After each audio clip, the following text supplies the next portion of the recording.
Next, when it comes to running a team and being the leader of a team, you need to learn to be confident in yourself, and it's really not that hard. A lot of people treat confidence as something earned. I worked hard, therefore now I can be confident in my ability to do something. Immediately, the first thing that comes to my mind, and granted, I'm not a preacher, I didn't go to seminary. My education stops at Intro to Christian Ministry. But my head goes to David the shepherd versus Goliath. Goliath was a warrior. He was tall, to say the least.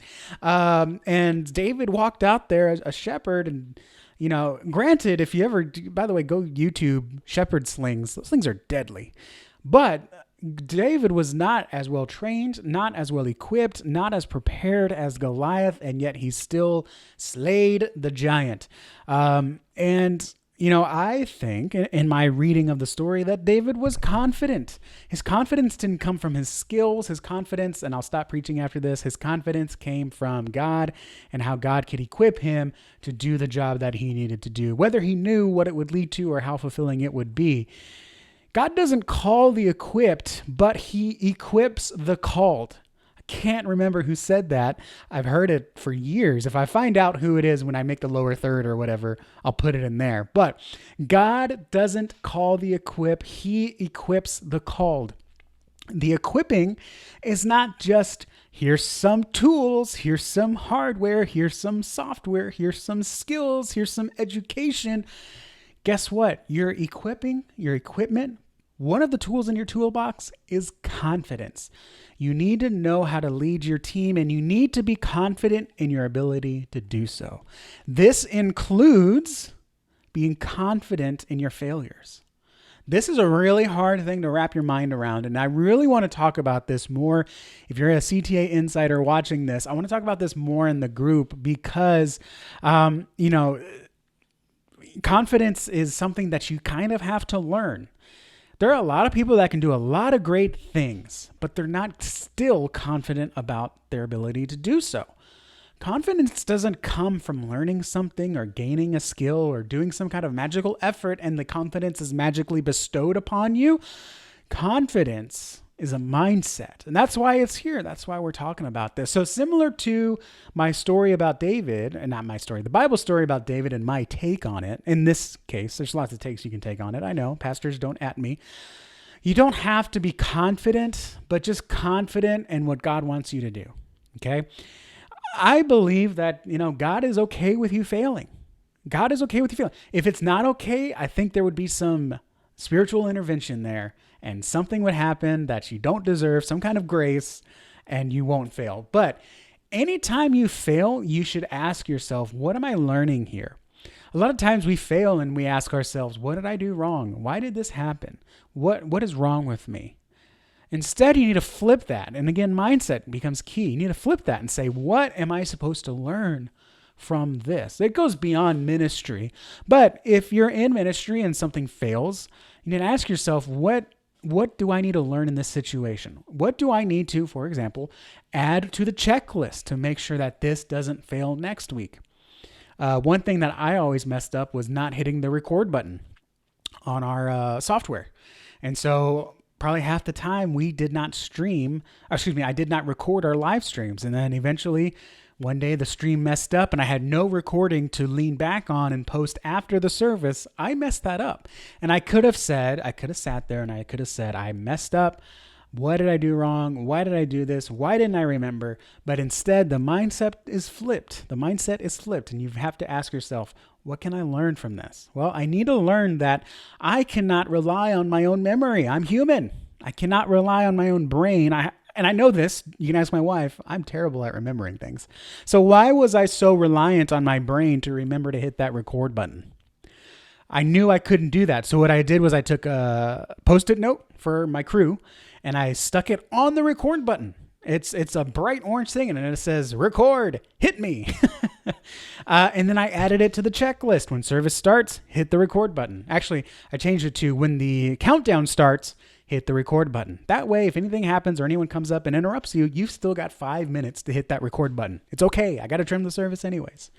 So you have to learn that confidence doesn't come from getting everything right. It doesn't come from learning something. It is a mindset of, I'm in this job, I'm in control, I'm the one that everything falls onto, and I need to lead this group. And you can be confident even when you're not confident in your skills. You ever heard fake it till you make it? When I was in high school, our choir director called fake it till you feel it, which I actually like better. But the idea is you're not posing, you're not lying. You may be pretending to yourself, but confidence comes from a mindset. So that your team will take cues from you. And this is why you have to project confidence in a leader. And guess what? You can have total confidence and still be a numbskull like me. Something could go wrong in the audio booth, right? And if I was not confident, and I know I tell stories a lot about myself, something could go wrong in the audio booth. The power goes out in the switch, and suddenly you don't have your live stream running. Your computer's not getting signal from the camera. Well, my team immediately looks at me, right? Obviously, all the people at home are like, oh no.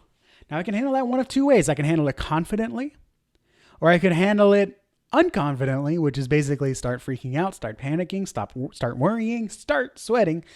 And I could say, oh my goodness, I have no idea what to do. Let's just start hitting buttons and check all the cables and hope we get it right. Okay? That's kind of my answer, because I honestly don't know what to do. But when I'm confident, some may even say an unearned confidence. But again, I'm confident in myself and my team. So even if I don't have the answer, stream goes out, I have no idea what's happening. I say, okay. My team looks at me. I'm going to say, okay, it went out. When did it go out? I don't know what might have happened, but let's take it one step at a time and we'll figure this out. Okay. You hear the difference there? Oh my gosh, what happened? I have no idea. Let's just start checking things. Versus, I don't know what happened, but we can figure it out. Let's start checking things out one at a time. You hear the difference? One is panic. Oh my gosh, what happened? I have no idea. Let's just start figuring things out. Let's just start checking things. It's not a vocabulary lesson, but you can hear the panic. You can hear the unassuredness. You can hear the lack of confidence in there versus, okay, it went out. We're addressing the problem.